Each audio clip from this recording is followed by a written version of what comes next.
একটা অবস্থা হয়তো প্রত্যেক দিনই প্রায় কিছু না কিছু চলে আসছে। রেস্টুরেন্ট সার্ভিস দিতে পারছে না। আমি রাতে আমার রান্নাঘরের কথা বলবো, কালকে আমরা সব কাঠের চালে আমাদের শুটিং এর রান্না গ্যাসে হয়েছে, ছিল সিলিন্ডার, বাট আমাদের পুরো ইউনিটের রান্না কাঠের চালে হয়েছে। আমাদের 3:30 সময় লাঞ্চ ব্রেক হয়েছে। বিশেষ করে আনফর্চুনেট তারা আমার নিজের বাড়িতেও সিলিন্ডার নেই, জানি না কি হবে। রাইস কুকার কিনছি, ইন্ডাকশন ছিলই, আর আমি ভাবছি এখন অন্য কিভাবে রান্না করা যায়। না, এই যে আবার পুরনো দিনে ফিরে যাওয়া, মানে আমরা একটা আধুনিক সভ্যতাতে গ্যাস, এমনকি অনেকের বাড়িতে তো পাইপ লাইনে গ্যাস, তাদের আলাদা করে সিলিন্ডারও নেই, সেখান থেকে আবার কাঠ কয়লাতে ফিরে যাওয়া, এইটা কতটা মানে কঠিন মনে হচ্ছে এখন এই পরিস্থিতি? দেখুন, আমাদের প্যান্ডামিক অনেক কিছু শিখিয়েছিল, কিন্তু সেই শেখাগুলো আমরা তো মনে রাখি।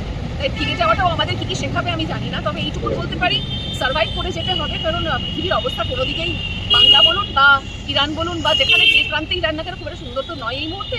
তাই লড়তে হবে, জানতে হবে কি করে সার্ভাইভ করা যায়, বাচ্চাগুলোকে শেখাতে হবে, কারণ পরিস্থিতি আরো অন্যদিকে যাবে। কেন্দ্র এবং রাজ্য, মনিকা, শেষ প্রশ্ন, সেটা হচ্ছে যে কেন্দ্রীয় সরকার, আজ যুদ্ধের 15তম দিন, কেন্দ্রীয় সরকারের কি এটা কোথাও রিয়েলাইজ করতে, উপলব্ধি করতে এবং তার এগেনস্টে আগাম ব্যবস্থা নিতে কোথাও কি একটা ঘাটতি থেকে গেছিল যাতে ক্রাইসিসটা অকার করবে? আমি এইটুকুন বলতে পারি, আজকে এতগুলো দিন যুদ্ধ চলছে, আমি বাড়ির সবকিছু সামলাই, তা সত্ত্বেও গ্যাসের সিলিন্ডার যে নেই সেই দিকটা সামলাতে পারবেন, আরো বাকি দিক সামলাতে হচ্ছিল।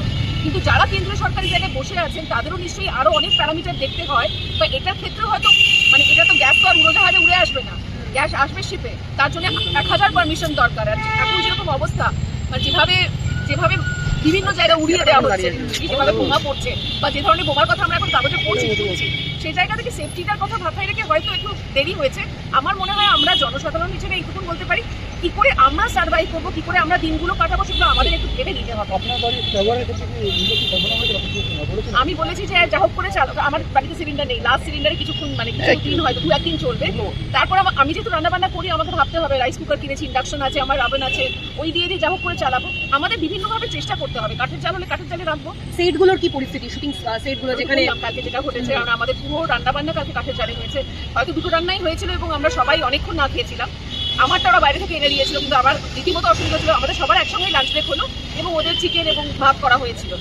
ঠিক আছে, একটু কষ্ট করবো। মানুষ একটু প্যানিক বাইং করছে, অনেকে বলছে, ব্যাপারটা কি আপনি নিজে যেরকম মনে করেন? হ্যাঁ, সেটা তো হয়, যে কোনো যুদ্ধের আগে, যে কোনো প্যান্ডামিকের আগে প্যানিক বাইংটা হয়। আমাদের বারবার মনে হচ্ছে যে যুদ্ধের এখানে কোনো এফেক্ট করে বাজার কিনে রাখে, সকলে কি হয়, এটা নর্মাল। আর একটা কথাই বলতে পারি যে সভ্যতা এগিয়ে চলেছে, সভ্যতা ধ্বংস হচ্ছে, সভ্যতা এসেছে, এর সঙ্গে আমাদের কি করে আমরা বাঁচবো সেটাকে ভাবতে হবে। Thank you.